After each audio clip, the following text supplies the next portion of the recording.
they can establish best practices and hard goals and help then the private sector, showing them what's effective and what's not, what's beneficial and what isn't. But all of this has to be based on science. And one good point that you make is there's got to be a constant feedback loop where we're seeing what's working, what's not. If it's not working, let's try something different. If we're not achieving certain goals as efficiently as cheaply as we thought we were, let's try something else. That's one of the strengths of America.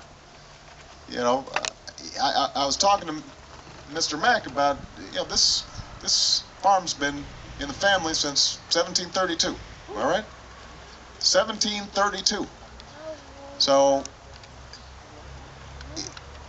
part of what has happened from 1732 until now is that we've constantly experimented and tried other new things, and if something didn't work, we were willing to invent new ways of doing things. And we've got to think in those pragmatic, common sense ways when it comes to solving these big problems and overcoming those vested interests who like the status quo because they're making a lot of money on the status quo.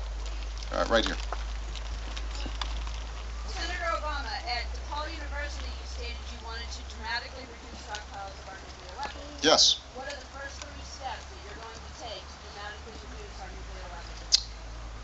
First 3 steps. Step number 1 is to work diligently to sign a comprehensive test ban treaty.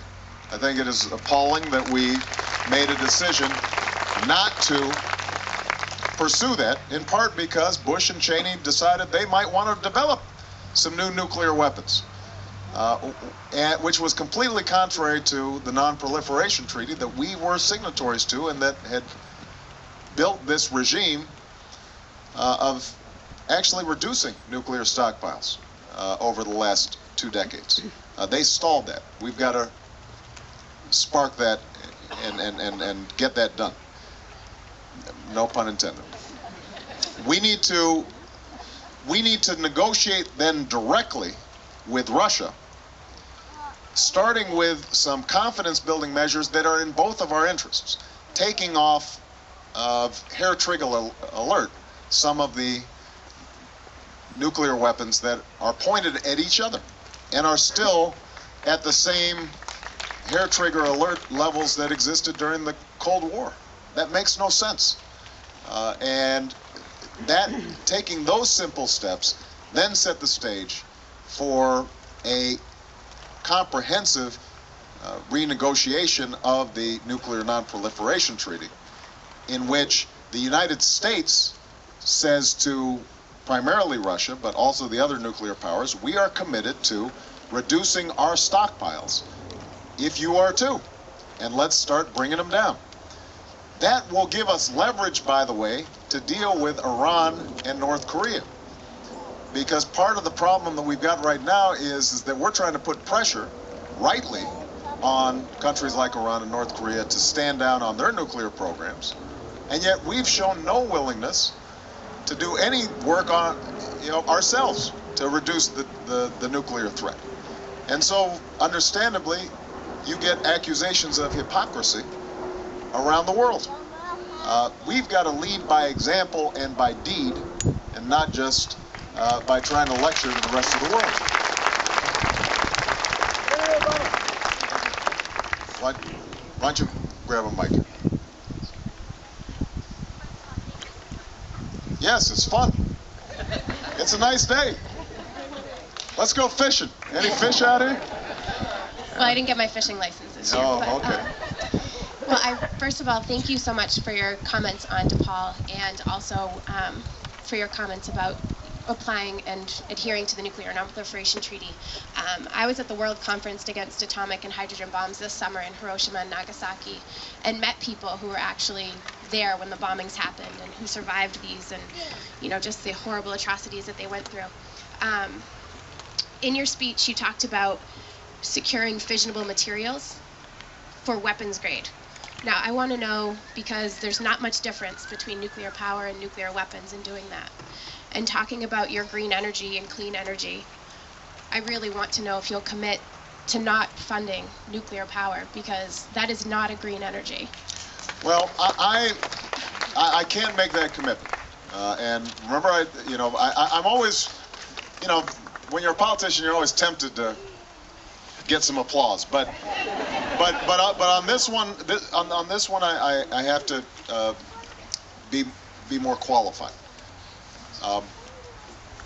Big chunks of the country currently are getting electricity from nuclear power. And nuclear power has a host of problems that have not been solved. We haven't solved the storage situation effectively. We have not dealt with all the security aspects of our nuclear power plants.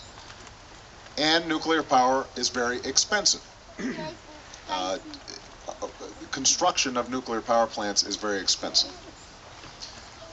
But I can't say in an unqualified way that we can't develop over time technologies that deal with some of these problems and maintain nuclear power in the energy mix. Peaceful uses for nuclear technology. And so what I've said is, let's invest as part of the overall research and development that needs to take place, wind, solar, hydrogen, biodiesel, geothermal, all that stuff, that we shouldn't simply remove nuclear power from the equation. We should invest in new technologies to see if we can make them more effective. But there's got to be a high standard and a high threshold. If we don't deal with the safety and the storage issues, then it's uneconomical and we go for a better option. But I'm not just going to rule it out as automatically being a dangerous option, because I think it can be a reasonable option, and there are a lot of European countries that use it and use it effectively and use it cheaply and have a pretty good track record in terms of safety. So, all right. This gentleman right here. Because I like your sideburns, man. I'm Ben Giraldi, and I grew up just a mile away from here, and Mack's Apples has been a big part of my life, and it's kind of surreal to see you here. But great.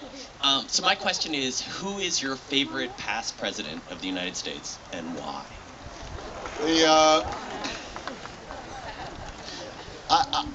I suppose I'm biased because I'm from Illinois. But there's a tall, skinny guy who the Washington folks didn't think had much experience, who had served in the state legislature there and then a couple years in Congress before taking on the presidency, who did pretty well. I am a great admirer of Lincoln's, not because